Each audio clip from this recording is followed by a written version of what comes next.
Hey, guess what? It's time to start Bollox Talks and Tangents. We're excited to be here. We are talking about serial killers, and we're not talking about Frosted Flakes and shredded wheat and any of those. I still want to know who killed Toucan Sam. You know what? I would love to know where your microphone is. Lenny, get your mic. You can't hear me? This is why we can't have nice things around Lenny. Oh, my goodness. Better? Yes, that sounds so much better. Like, next time you have to ask for a sound check from Lenny. You don't have to, like, just do it. I was letting it go. I was like, he's going to find it. Eventually. I was like, I'm going to see if he answers without his microphone. And, of course, you Well, did. I'm so used to my voice carrying that I usually don't need one. I've spoken to rooms of hundreds of people without a microphone. Your voice is God. loud, but when you don't have a mic, we can't hear the actual words. It just sounds like noise. We only hear it in the That's room. what a lot of people think I sound like, so that's not a bad thing. We only hear it in the room. All right, Okay. we're Bollox Talks and Tangents. You ready to go now? I am. How are you? All right, you don't have as many notes as you usually do. Yeah. Well, that's because you had to steal I wrote some of them. small, right, exactly. Well, Dad, be honest. You had a busy day. You had to steal some of Lenny's. I did not take any of Lenny's. He's- I actually said, what are you doing? So I don't take any of yours. Your father went deeper and weirder than I did. I went for mainstream serial killers. What can I tell you? The household names. Yeah. No, I went to ones that are, I went with ones with great nicknames and really strange ones. Yeah. So, but we're talking about serial killers. And Derek and I did some crimes like this before, but I went completely different. I think you have Ted Bundy in there. We talked a little bit about Ted for Bundy. sure, yeah. And because I was living in Florida at the time, I have a little idea of what's going on with that. But Bollox Talks and Tangents, here's where we do. We get in, we have a drink or two, we have a whiskey of the week, and then we talk about random stuff in history, just different topics. Anytime you guys want a topic, send it in to us. Let us know, because we're always looking for something, because we really hadn't had a problem not having a topic. Correct. But we want to know what you want to hear. Sure. And we're going to find something weird. Weirder than us? Yes, we're going to find something weird in history. That's easy enough to do. It's a learning experience. Okay, I gave you a name this week to research. Oh, yeah, absolutely. To research. Oh, yeah. All right? Yeah. We're going to come back. I want to talk a little bit about that guy, because he could be on the serial killer list. Okay. And he was an ambassador. All right, so first thing we got to do is we got to say cheers. Chin down. 100 years, my friend. 100 years. Happy Thursday. Happy Thursday. It's a beautiful day. Our drink of the week, our whiskey of the week, St. Augustine Distillery, one of our great sponsors. It is the port finish. Mm-hmm. Have you had the port finish before? I have. It's one of my favorites that comes out of there. It's a great sipping. I did splash a little bit of water in there to kind of wake it up a little bit. Just open it up for the aromatics? Yeah. Okay. So I gave a little splash. You don't do any ice. I do ice. Nope, right. You're a neat kind of guy. But if you put the ice in, you don't necessarily need to have the water. Good point. Good point. Just saying. So Okay. but it was just a splash. It's okay. So, so cheers. That's a smooth one. Mm-hmm. All right. St. Augustine Distillery and Citygate Spirits. These guys have been sponsors with us for quite a while. I think over a year now. Fun places. Really appreciate them. They do an amazing job on their tours. They have great flavors. Get down there. If you haven't been there, do yourself a treat. Even if you don't buy anything there, go through, do the tour. It gives you some fun history. If you like this show, you're going to enjoy the tour at St. Augustine Distillery. And one of the things that Julie and I have found is being a tourist in St. Augustine, even though we live here, every now and then, being a tourist in St. Augustine, it's just a lot of fun. Mm-hmm. It's a lot of neat places. Yeah, there's so many things. And the beauty of St. Augustine is every single place you go, you learn something. Absolutely. And I do have an addiction of learning. I only could keep my memory working. Yeah, well, that's kind of what I do. Mm-hmm. My right hand's itching. Uh-oh. That means I'm going to meet somebody. Oh, you're not gonna get money? No, that's your left hand. Oh man, your left hand is. Wait a second. You're dyslexic. Are you sure? Oh, good point. Okay. I'm gonna because I can't tell my left from my right, so that would screw me all kinds of. That's the one that makes an L. Yeah, that's that one. See, it doesn't work. Yeah, I know. You did it like that. Yeah, it doesn't. Yeah. LR on my shoes. It screwed me up for life. Yeah. Absolutely. Yep. Love you, Mom. But these guys do such a great job, and being a tourist in town is a pleasure in this town. All right, Meehan's Irish Pub. Can't say enough about this place. They're wonderful, wonderful people. Great food. 3 bars in one. Great entertainment. Man, Reggie's such a good dude. He really is. He's a good dude. He is the salt of the earth. Yeah, no. Maybe we should do that as a word. Yeah, he's the guy who gets out of the shower to pee. That's the kind of that's how good he is. I need to talk to him about that. That's how good a guy he is. Oh my goodness. Yeah, no. That's the level of good guy. All right. You know, that's ultimate good guyness. Okay. So if you're a guy who gets out of the shower to pee, you're a good dude. So that means you're. Yeah, I don't know what it means. Yeah, I pee in the shower. Yeah, I'm not that good. All right. Also, great people, wonderful and smart guys. Abear Kresge and Associates. These guys keep me out of trouble. Busy right now. Oh, they are busy right now. It is tax season. If you think you can do a better job than them, you're wrong. If you think you can save money by doing your own taxes, you're wrong. Give these guys a call. You'll be amazed. Start a new business, give them a call. They'll help you set up your LLC. They'll get you going in the right area. They'll set up the right type of accounts for you. They just know business, and they are professionals at it, the best in town. St. Augustine Pirate Museum. I drove past. I honked at Captain Mayhem today. So I'm outside. Nice. Yeah, so I'm outside today, the celebrity himself. They have over 800 artifacts. Again, being a tourist in St. Augustine, every place you go, you're going to learn. If you don't want to learn as a tourist, St. Augustine's not your town. Yeah. So, well, you don't have to learn anything. I mean, because you could go to our sponsors, you can go to Meehan's, and you can go to the distillery, and you can go to City Gates Winery. You can have lunch at Kaiser's. You can exploit our sponsors and not have to learn a damn thing and still have a great time. well, I can tell you this. I don't know of any of those you list, you're not going to learn something, even if you go to Kaiser's. You know, Kirk, he's a smart guy. He's going to teach you something. Maybe about a sandwich. Got a big announcement coming too. Oh, does he? Big announcement. Now I'm excited about Breaking the news tonight. Yeah, we had lunch there yesterday, Blake. Yeah. Yeah, yes, we did. We had lunch there yesterday, and I had the Bollox. It was amazing again. Good sandwich. It was right? amazing again. Right. So, Blake, you had the White Street? White Street pressed. Yes. Okay. Way to do it. I can tell you right now, Anish at Old City Law, who did the closing for the Veterans Village. Oh, okay, yeah. We were talking about Kaiser. He's like, I always get the White Street. I was like, oh, man, you got to get it pressed. He's like, they can do that. So he's super excited about it. So he'll be in there to Absolutely. Kaiser's. Good. So, but Kaiser's, their food is so fresh. And the market is so cool. Helping out locals. Yep. Helping out locals. Yeah. Great job, Kurt. I'm excited about the new announcement. Well, I'll tell you here. You're going to hear it first here tonight. Starting on Tuesday, 7 o'clock in the morning, breakfast sandwiches at Kaiser's. 2 eggs, cheese, bacon, Taylor ham, real ham, Are they doing weekends capicola. too? I'm sure. Yeah, he's doing it 6 days a week. Yeah. Stores closed on Monday. See, if I lived where you lived and I had to come into town, I'd stop there Absolutely. on a regular basis. But like getting across the bridge and back across the bridge could be a risk. But 2 eggs, cheese, meat on a Kaiser roll. You know, the Italian with the hot cappy, wake you up in the morning. It's going to be a wonderful, wonderful experience. Oh, I might get Chick-fil-A for them and slide over to Kaiser's for myself. Up until 10 o'clock, you don't even have to get up at the crack of dawn. Yeah, but crack of dawn. Yeah. Yeah. All right.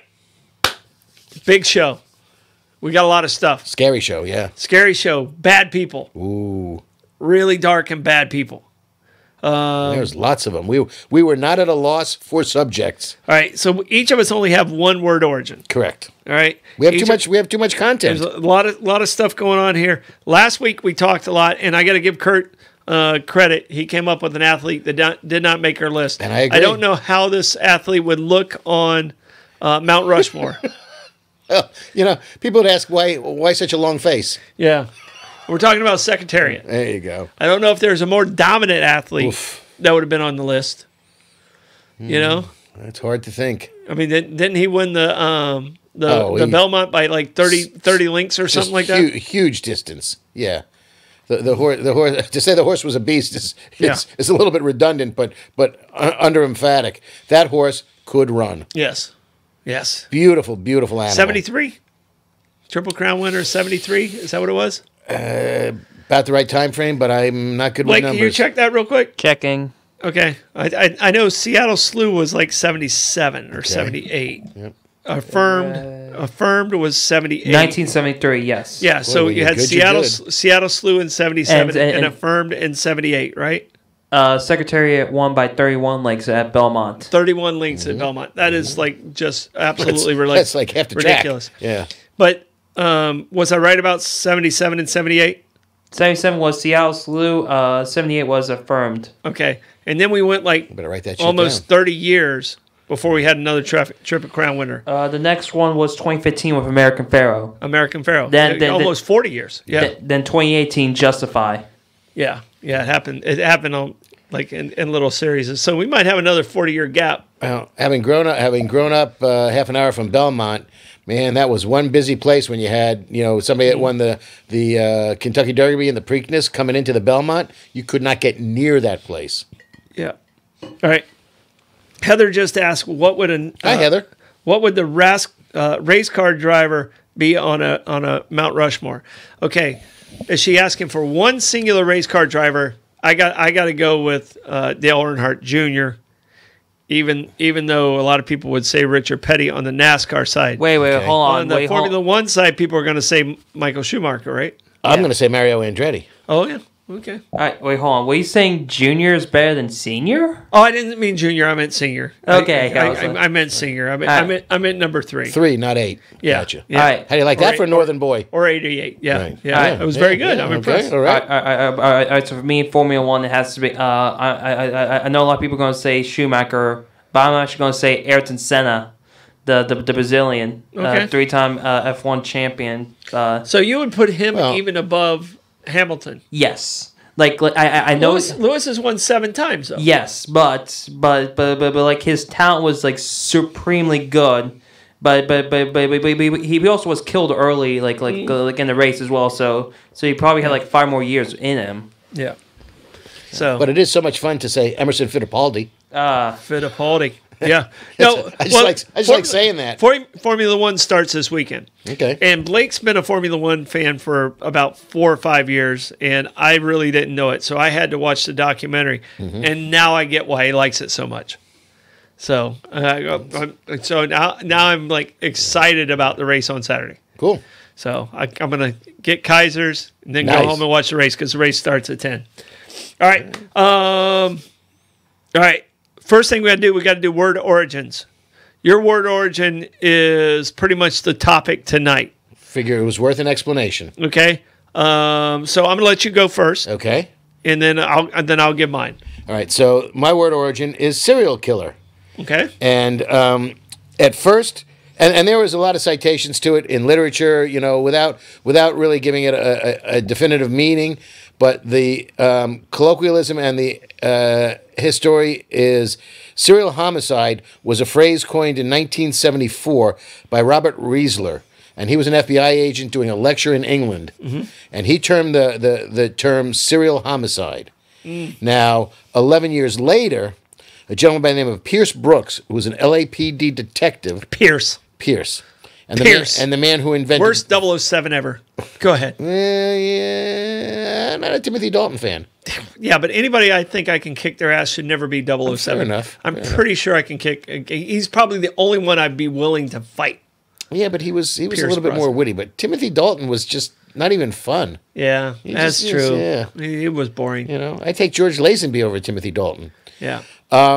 But VICAP, which is the Violent Criminal Apprehension Program, was the term was coined by, again, Pierce Brooks, the LAP detective, and he put together this whole nationwide criminal database, which made it easier to try to at least coordinate criminology.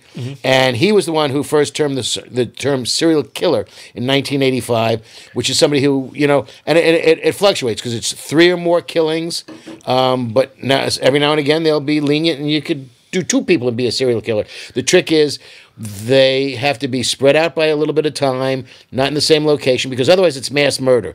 Mass murder is a lot of people in the same place at the same time. That's a mass murder. They have a pattern to them. Correct. Yeah. And there's 4 types of serial killers. Whoa. Visionary.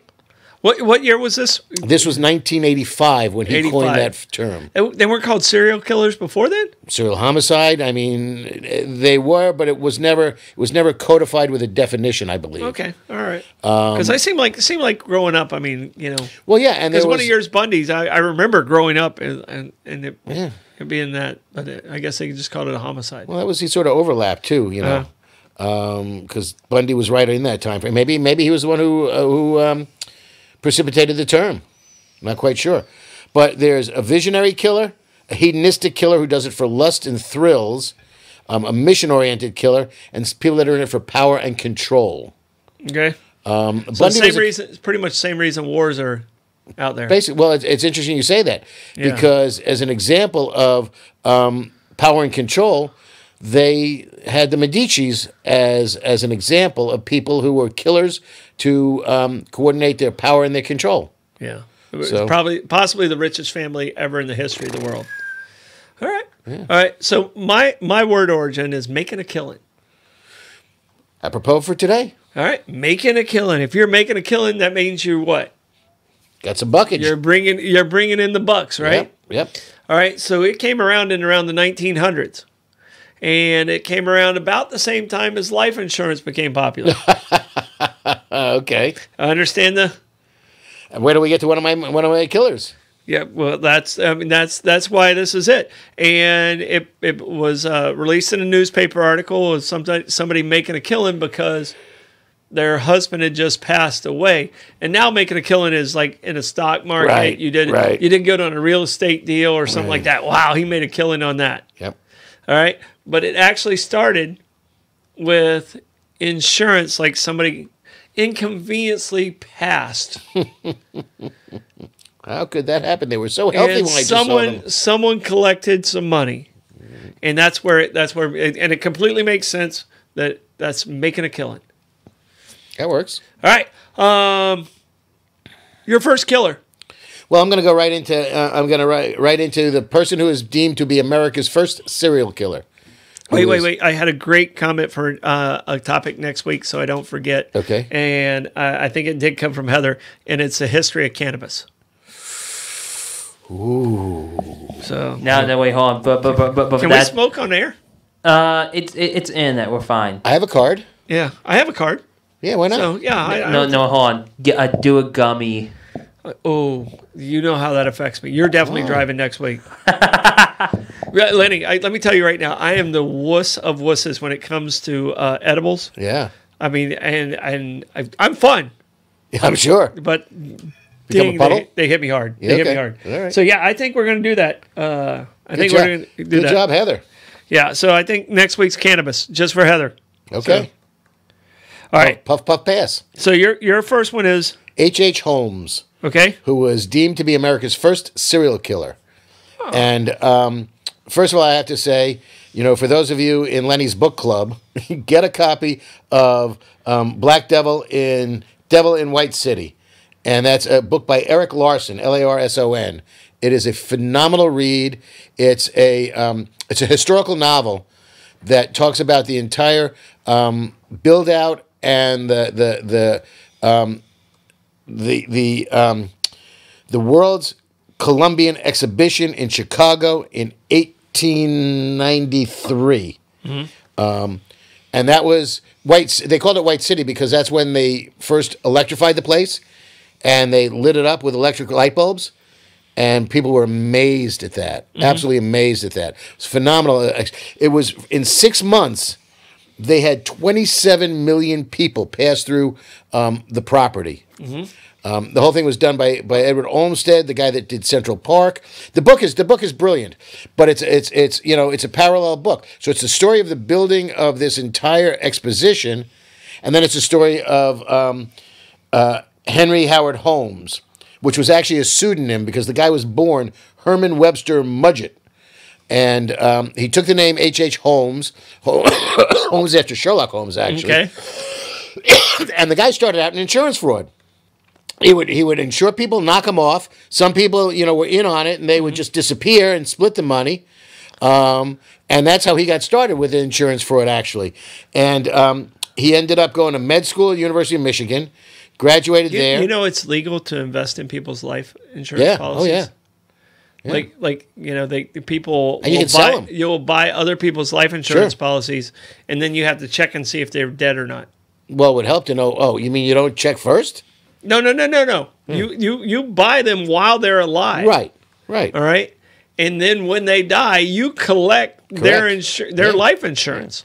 A lot of people do that to get, cash up front. Yeah. If you got an insurance policy and you're a little strapped, you sell the proceeds of your insurance policy, and people will buy it. It's sort of like a reverse mortgage, but you stay in the house as long as you can, but then all of a sudden you don't have a house and you don't have a you. Yeah. Yeah, it works. Yeah. But this guy built, he was a pharmacist, or ostensibly a pharmacist, and then he built across the street from his pharmacy on the corner of South Wallace and 63rd Avenue in the south side of Chicago. He built what they call the murder castle. Oh, yeah, I read about this. He built it was a 2-story building. He had a 3rd floor on it. He had his pharmacy on the ground floor, or stores on the ground floor, because I think his pharmacy was across the street. Stores on the ground floor. People lived long-term on the 2nd floor, and then he had rooms on the 3rd floor. But it was very convoluted. I mean, there were dead ends. There were fake doors. How many total deaths?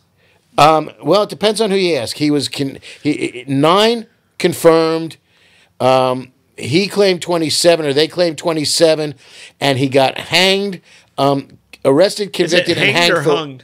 He got hung for 1. Okay. He killed, and the one that he killed was it only matters for 1. Exactly, but they only tried him more times. Yep, they only tried him and got him for the 1, which was one of his partners in an insurance scam, by the way. Okay. Who he also killed the guy's wife and 3 kids. So, but it was only that 1, and then the people... They take out the beneficiaries. Yeah. No, he was the beneficiary. Oh, he was the beneficiary for all of them? He got people to... Well, just the one guy. And he had people make him the beneficiary of their life insurances. He was a very smooth talker. He was a con artist. He started out in the early days. I know lawyers that do that. Yeah, well, smooth talking con artists. Yeah. No. That are beneficiaries of people that. All right. Well. Yeah, it's just a little dicey. Yeah, I wonder why people don't like lawyers. A little dicey. Yeah. Well. So. But this guy had that whole place tricked out. That and it was electricity was starting, but he had gas lamps in the place. Mm-hmm. So he would lock women in their room, seal the room, and then let the gas for the gas lamps go in there and asphyxiate them. Yeah. Yeah. And then it just looked like they fell asleep. Pretty much. Because autopsies weren't great at that time. Not at all. He took 2 women, put them in a sealed trunk, put a hose in it, and gassed them that way. And then he created... Sounds like a sweetheart. Oh, he was not a nice man. He had stuff in the basement where he would torture people. A couple of people. There was one woman he killed who was over 6 foot tall, and the woman disappeared.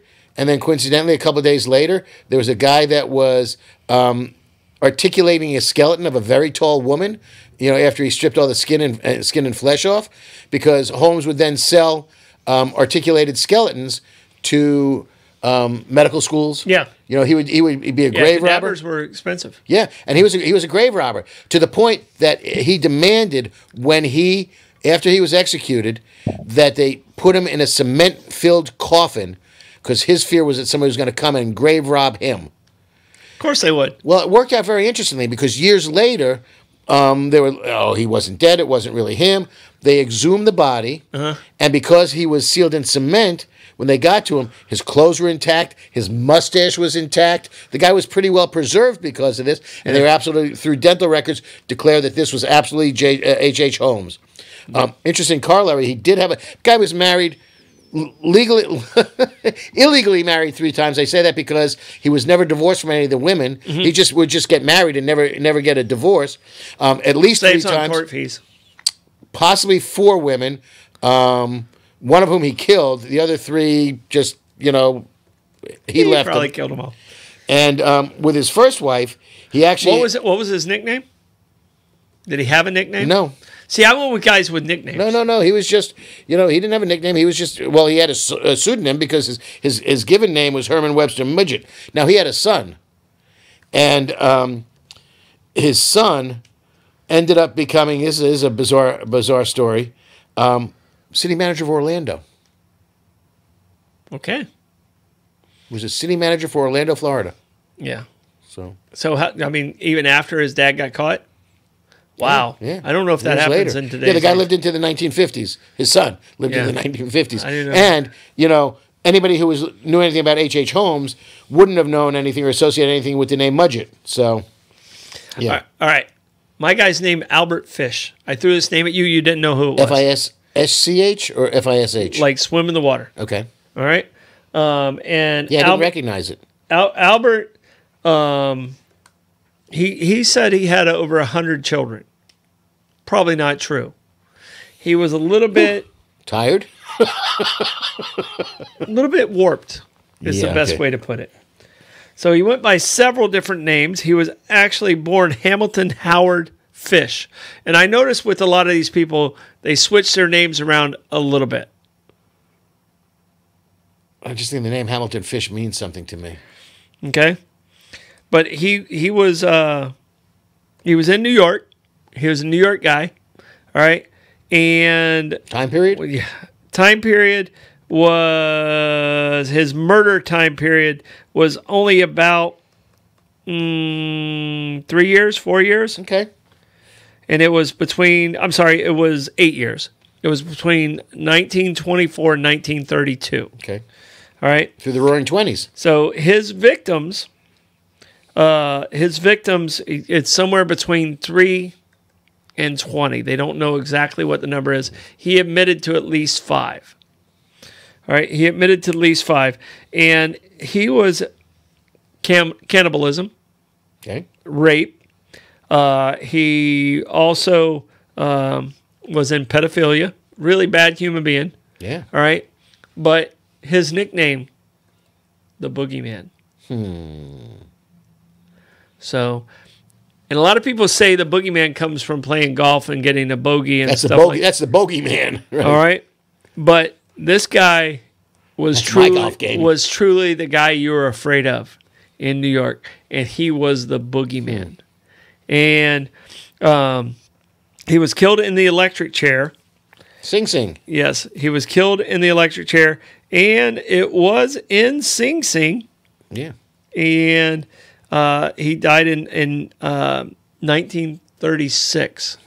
So he was the Boogeyman, and his name is Albert Fish. So if you ever heard of the Boogeyman, Okay. that's where the serial killer. I'll go be looking him up tonight because I'm probably not sleeping well. Yeah, no. He's definitely not going to sleep well. I mean, he was not a good human being in any way, shape, or form. So they talk about, I mean, he killed a 10-year-old named Grace Budd, and that's probably the most famous one. That's the one that got him killed, Okay. or that's the one that got him electrocuted. And he was sometimes called the Brooklyn Vampire. So, all right. Yeah. All right, I have another vampire on my list. Okay. Richard Chase. All right. So Richard Chase was considered. He was from California, and Richard. He was not a good man. None of these people on None of this these list. people are good men. None of these people on this list are good people. So Richard Chase was into cannibalism. So he was a necrophiliac. He killed at least 6 people in Sacramento from December of 1977 to 78. I don't remember this guy at all. And as I started reading, and he's a creepy looking dude. Blake, if you can pull up a picture of Richard Chase. Look under creepy looking dude. Creepy looking dude. And he was considered the Dracula killer Okay. or the vampire of Sacramento. A little blood sucking going on there. All right.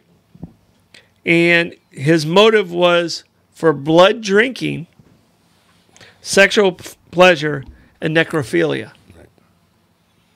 All right. Did you pull him up? Did you find him? Yeah. So here's a creepy looking dude first. There's a lot of creepy looking There's dudes a lot there. of them there. Hey. Oh, jeez. Producer working. Yep. There it is. Richard Chase. Oh, that's not the one I was looking for, but he's just a guy who looks like. He looks like a college kid. Yeah, he just was not a good human being in any way, shape, or form. And he died in prison at the age of 30. Okay. Someone made this Valentine's Day card of Richard Chase. Oh, that's the picture I was looking at. Yeah. Wow. Prison groupies, man. Hey, Ted Bundy fathered a child while he was in prison. Yeah. Well, but Ted Bundy was a good-looking dude, though. Yeah. Richard Chase, not a good-looking dude. Yeah, well. So, all right, you want to go to Ted Bundy? Oh, we can go to Bundy if you'd like, for sure. All right, we'll do Bundy, and then we'll do our ads, which we failed on all last week. Yeah, I know. Or I got Bundy in here somewhere. Yeah, Ted Bundy was busy from 74 to 78. And that's the thing with all these guys. There's, how many they were convicted of, how many they claimed, and how many they were suspected of. Yeah. And Bundy had 31 confirmed kills. He confessed to 30 of them. And there was another 36 or more that he was suspected of. And he went on a little bit of a spree. Well, he was caught. Colorado, he escaped twice. And got away. Twice in Colorado, yeah. Come on, Colorado. Yeah. Well, that's why, he got arrested in Utah, got arrested and jailed twice in Colorado. He finally got caught in Florida. And none of the other states, Florida, they said, oh, good, we're going to kill you.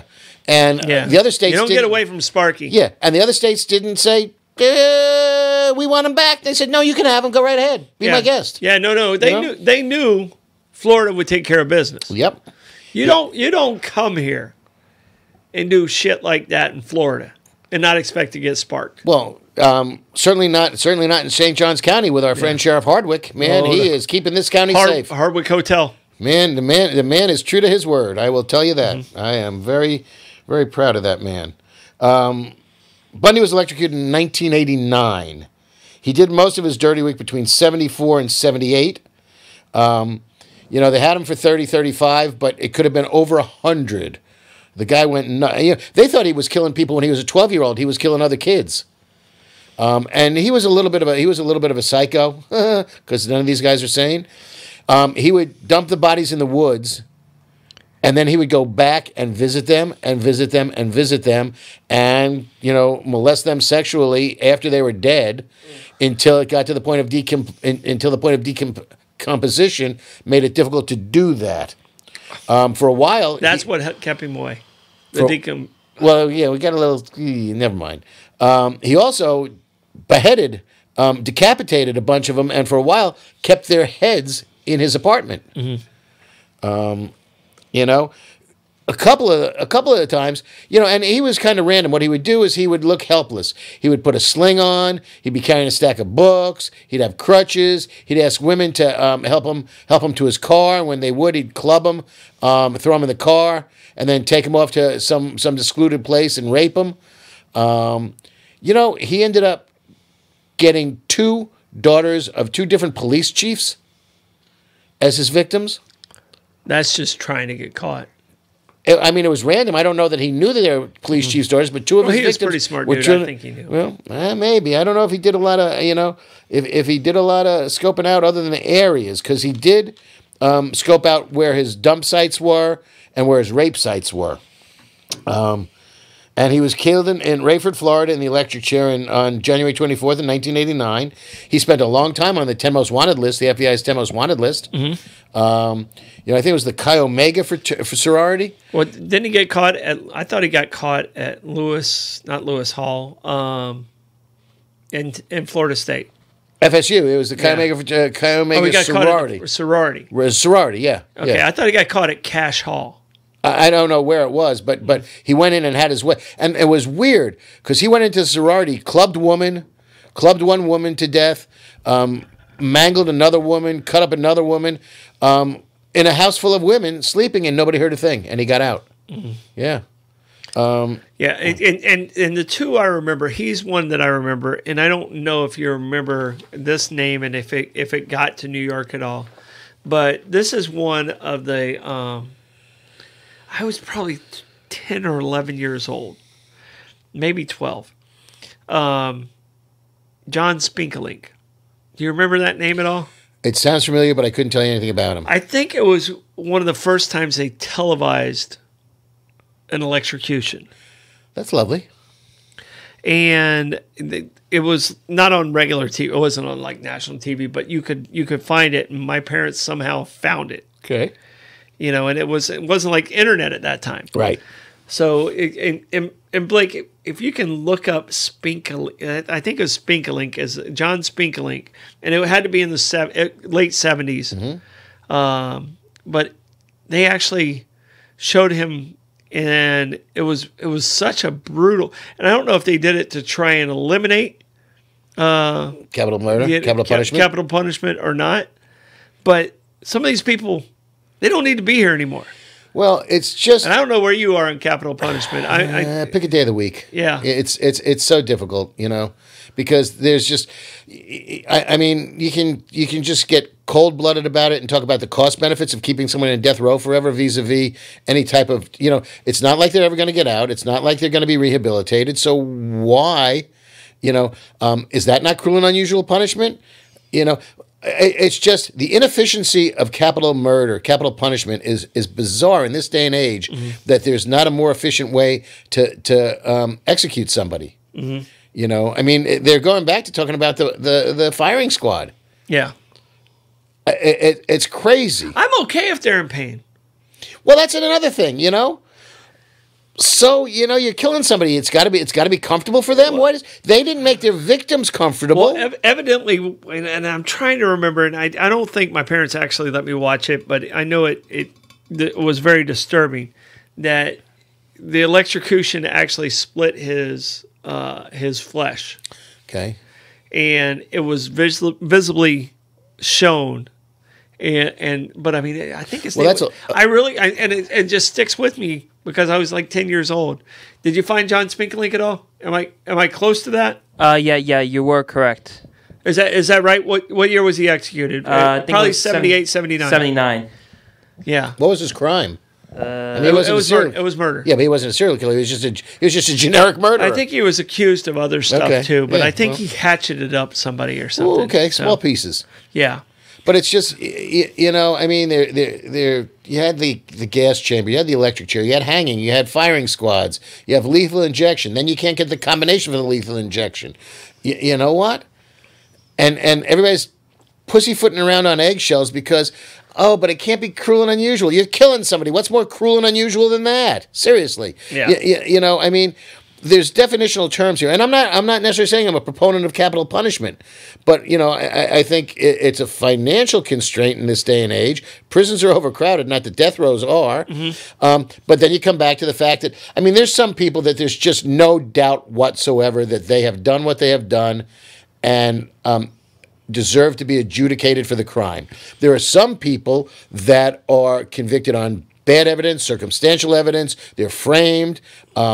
You know, incompetent to stand trial. There's a whole Dateline all the time. Yeah. So thanks, you know, Rebecca. I mean, the Innocent Project is a very, very, very valuable tool that has saved more innocent people off of death row than not. But on the other hand, you know, Ted Bundy getting off? No, I mean he did, but that was because he was killing people. So it's not even a fine line, but. If there's no question about it, then why not put the person to death? If there's any question about it, you have to err to the side of caution. Yeah. So it's very convoluted. And here's my dilemma, and I don't want to get too political about it because I know we have some faith-based decision makers that watch the show. Okay. All right. You and I are not faith-based decision makers. No. But I don't understand how a person can say pro-life and then still be, on the most part, they're pro-life, and then they're in capital punishment. So I see that as a conflict. Now, I'm pro-choice, and I am capital punishment, but I see the other as a conflict. Right. I mean, do you understand my argument there? Oh, absolutely, I do. And a lot of those people that are pro-life should be pro-birth, because after the child is born, you know, good luck to you. In a lot of cases, And that's not to upset anybody, but, there needs to be some follow-through at this point in time. Because there's people that cannot provide for children. And I'm not saying an abortion should be birth control in any way, shape, or form, because that's not the right answer, and that's not what abortion should be about. Mm-hmm. Though people do use it for that, unfortunately, very unfortunately. Yeah. But we're going off topic. No. Well, I mean, that's what we do. I know.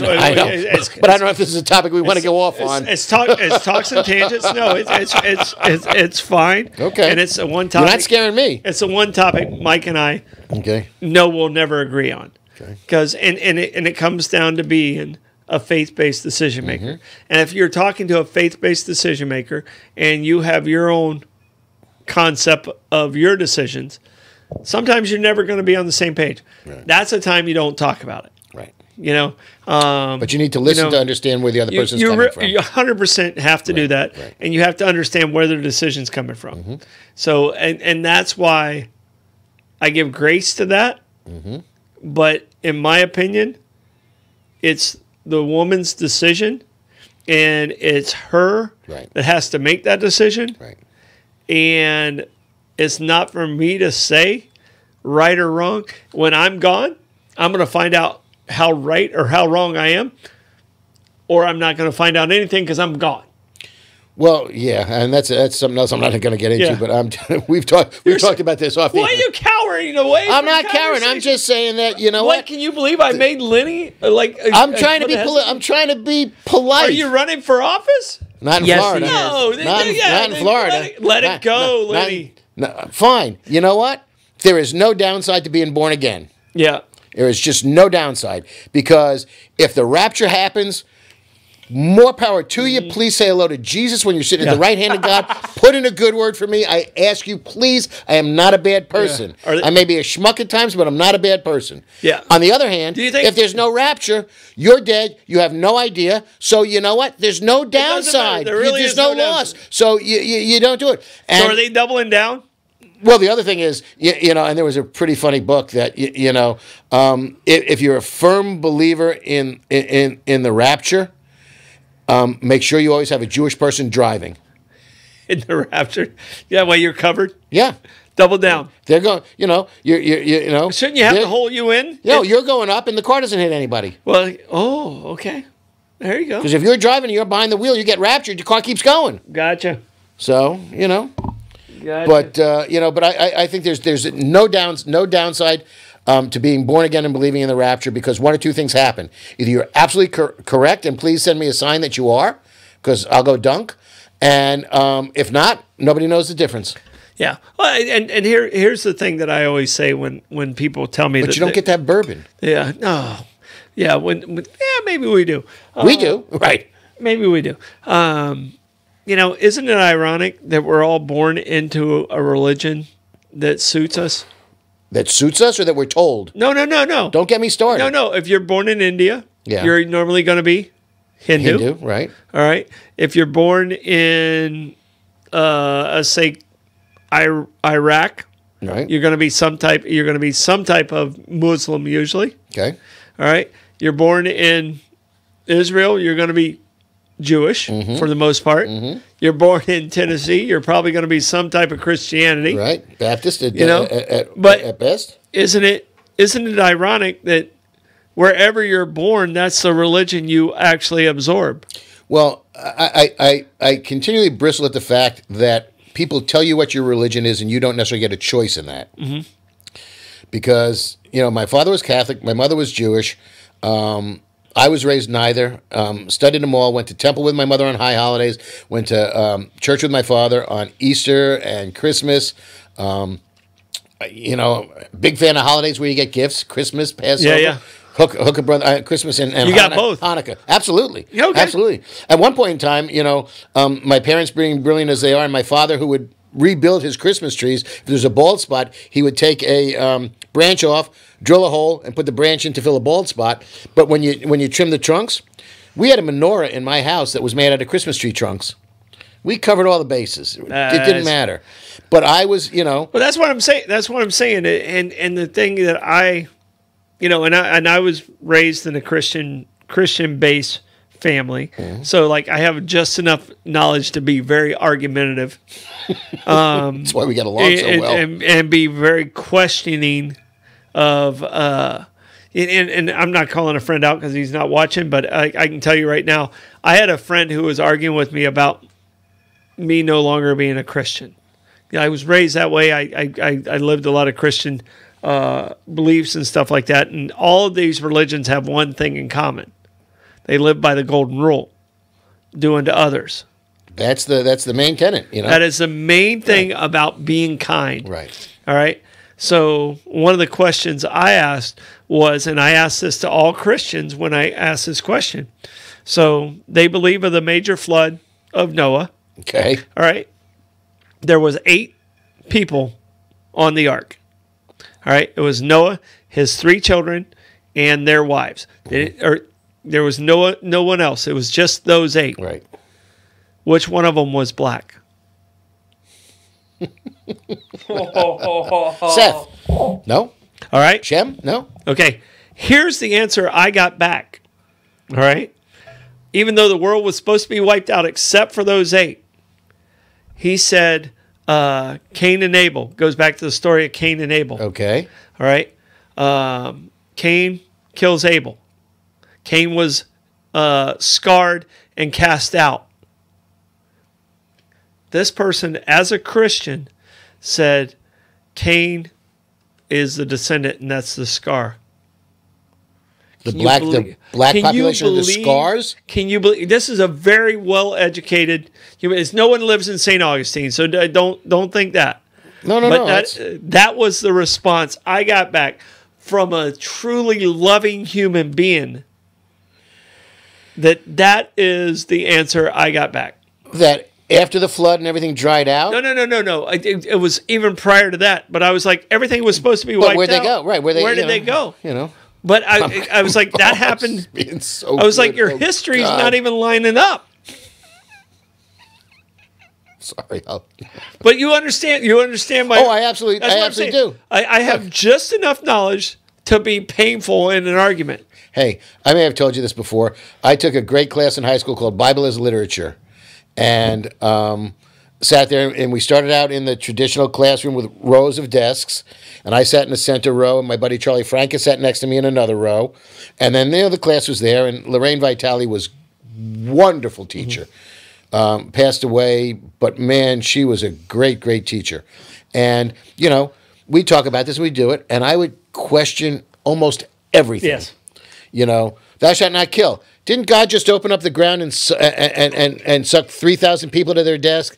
Isn't that a little hypocritical? The Old Testament. He can do what he wants, but you can't. You know. And by the end of the class, Charlie and I were sitting in our desks in the middle rows, and every other kid had moved as far away from us as they could because they were fully expecting lightning to come down and smite me in this classroom because of my questioning. Yeah. No, and I love those discussions as long as people keep.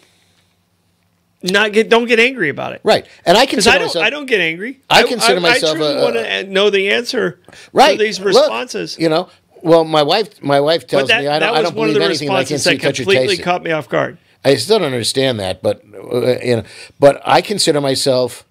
I try to be a good Christian, and by that I don't mean any... You live by the golden rule. Right. I think that the teachings of what Jesus Christ ostensibly put out as his teachings makes a whole lot of sense. And if you do that, then you can be a very good person. It does not have to have a religious component to it. It has to have a humanistic component to it. Here's and we are so off topic, and we went away from it, and I'm completely comfortable with this. Yeah, man. All right, here's a question.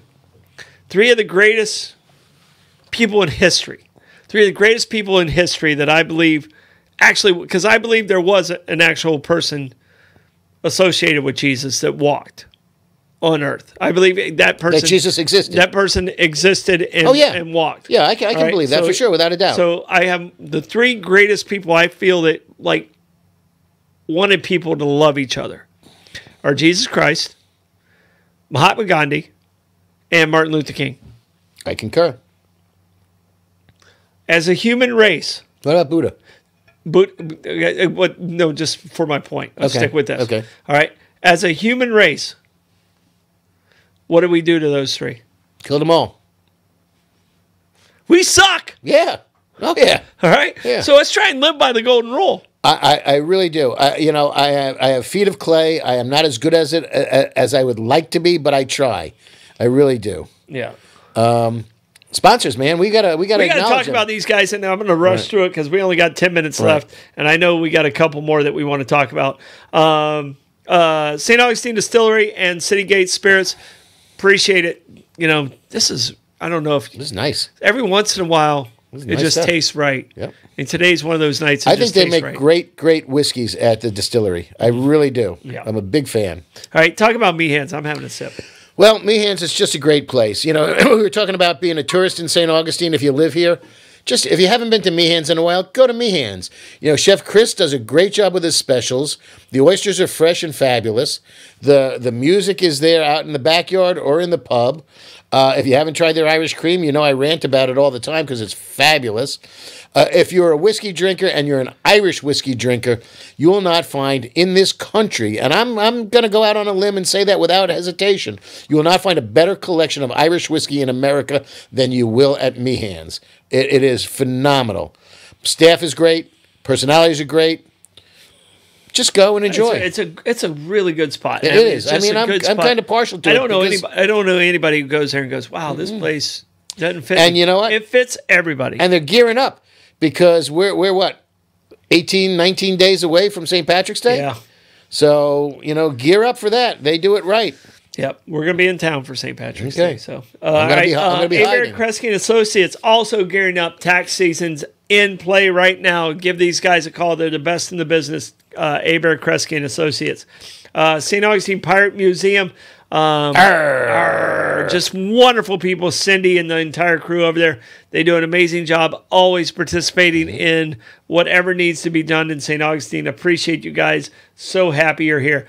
Kaiser's Deli and Market. Breakfast sandwiches start Tuesday, 7 a.m. Go. Big announcement. Egg sandwiches, baby. So it starts next Tuesday. This Tuesday coming up. Not this weekend. No, this Tuesday coming up. All right. See, I was already amped up for this weekend. I know. You gave me a little premature announcement. Now I want to give them a good head start and get them running. But Kaiser is so proud of you. I mean, this was a vision you've had many, many years. We've been friends for a long time, and so proud of you where you're at. And just keep up the good work. Another guy who's a great guy, loving heart, and just we're so blessed in St. Augustine to have good people, good people in our life. Yeah. So we get to meet Blake Blevins. I like Blake Blevins. Yeah. I'm nice. I consider him a friend of mine. Yeah. I'm very proud to say that. He's good peeps. Yep. He is good peeps. All right. All right. So you have, I think we have time for one more each. Okay. Well, I'll just mention briefly Ahaya, Ahaya, who was a Seminole chief from 1730 to 1783. The British called him Cowkeeper. He had a dream, and in this dream, he was told that he needed to kill 100 Spaniards. When he died, he'd only killed 86, and he implored his sons to kill the other 14 so that he could rest in peace. Wow. So that was a Seminole chief in the 1700s. In the 1700s. 1730 to 1783. What was his name? Ahaya. Ahaya. Ahaya. All right, so not like Hialeah. No. Okay. No racetrack. No. A lot of the names we have in Florida cities are associated with Native American names. Yeah, like Miami. Yeah, with the extra letters. Yeah. Right. And he was called Cowkeeper by the British, who probably didn't care because he wasn't killing British, he was killing Spaniards. Yeah. But I'm going to go encouraging him. Right. But I'll go with the Green River Killer. And I can do this quickly. Gary Ridgway was a truck painter in Washington State outside of Seattle. He was convicted of 49 murders. He claimed 71 and was suspected of 90 sex workers out of Seattle. Okay. And he would lure them, rape them, kill them, and throw their bodies in the Green River. And he got away with it for a while. Didn't Jack the Ripper focus on sex workers? He did, but Jack the Ripper only was about 5 killings. Yeah, he was just gruesome, and at the time he was just brutal. He was just a lot of guts and 5 that they associated with him. Correct. Okay. Yeah. But in 2003, Gary Ridgway was America's deadliest killer. In 1986, Ted Bundy consulted on trying to catch Gary Ridgway because they wanted insight into Silence this of person. the Lambs Yep. situation. They wanted insight into who this guy was. And they caught him. And he's spending life in prison in Washington State. Yeah. And that's the whole interesting thing I found about this. It was how many people they were convicted of, how many people they claimed, and how many people they were suspected of. So almost every serial killer that I researched had 3 numbers attached to them. Convictions, claims, and suspicion. It was pretty interesting because those were varying numbers. Right. I mean, at one point in time, they thought Bundy was up over 100. And he might have been. Who the hell knows? He might have been. You Yeah, just don't know. right. And there was another thing. So Ted Bundy would lure women into his beige Volkswagen Beetle. Yes. Volkswagen Beetle. And then he would get him in there, and then he would... I'm trying to... at one point in time, he had pulled the passenger seat out and laid it on the back seat. So I was trying to figure out how he could even manipulate any of this to happen. You ever been in a Volkswagen Beetle? It's not a whole lot of room. He said he's working on it. Yeah. It's actually got more room than you think. Well, I actually learned how to drive a stick before I really learned how to drive. I learned how to drive a real stick in San Francisco. Oh, baby, that was fun. Oh, the hills. Yep. Yeah, see, I learned how to drive a stick in Florida. Yep. And I had my dad's Ford pickup truck, and it was a 3 on the tree. Yeah, there you go. Right. Nice. Yeah. I had one of those when I worked in Puerto Rico. So I had a 3 on the tree, and then my very first car that I had was a 1977 MGB. So oh, nice. I like that. Oh, I don't know that I could get into broke, or get out of it now. It broke down every other Sunday. The worst electrical system ever made, ever in the history of cars. British Racing Green, at least. Yeah, it was white with a black MGB stripe through it. So the 3 windshield wipers. Okay. And it was so light that my baseball team could pick it up and turn it sideways in a parking lot, and I couldn't get out. Which they did on a regular basis. So either one car or the other had to leave. Right, you were stuck until somebody... Or I was stuck until that point.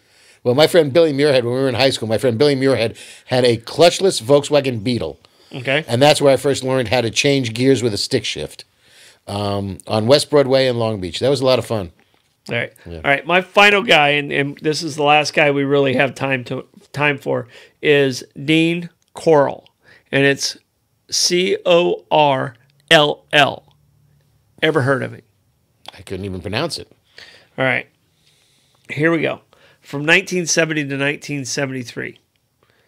Just in that time frame. There's others that are associated with others.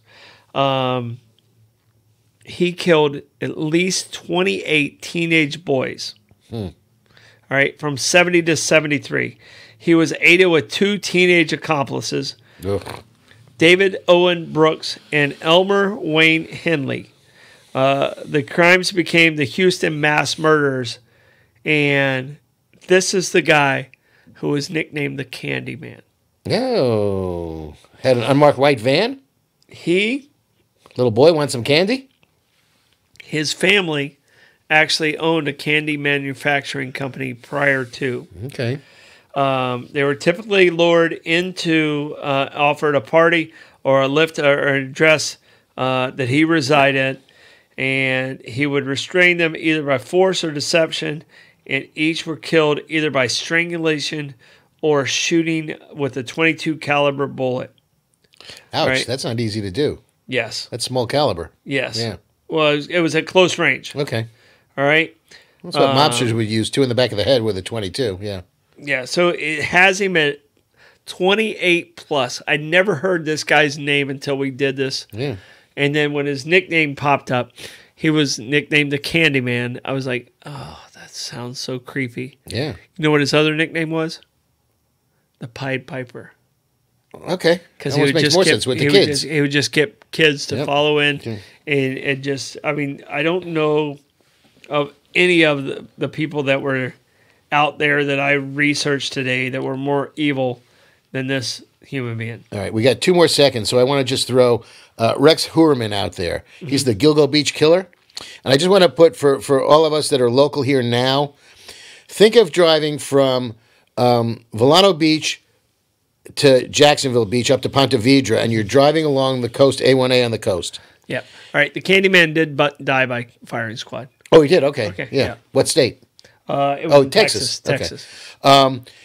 As you the next time as you're driving, this will cheer you up. Next time you're driving from Volano Beach to Ponte Vedra, look to your left as you're driving up there, and you get around to the Guano. Guana. Yep. The reserve up there. Just figure out that there's a stretch that's very similar to that runs from Jones Beach to Captree along the Atlantic Ocean. And that's where Gilgo Beach is, and that's where the Gilgo Beach murders took place. And they just recently arrested Rex Heuermann, the guy who did it. On that stretch, he's responsible for 5 or 6 of the women, also sex workers, that were killed and thrown there. But it was a dumping ground. They found over 10 sets of human remains there.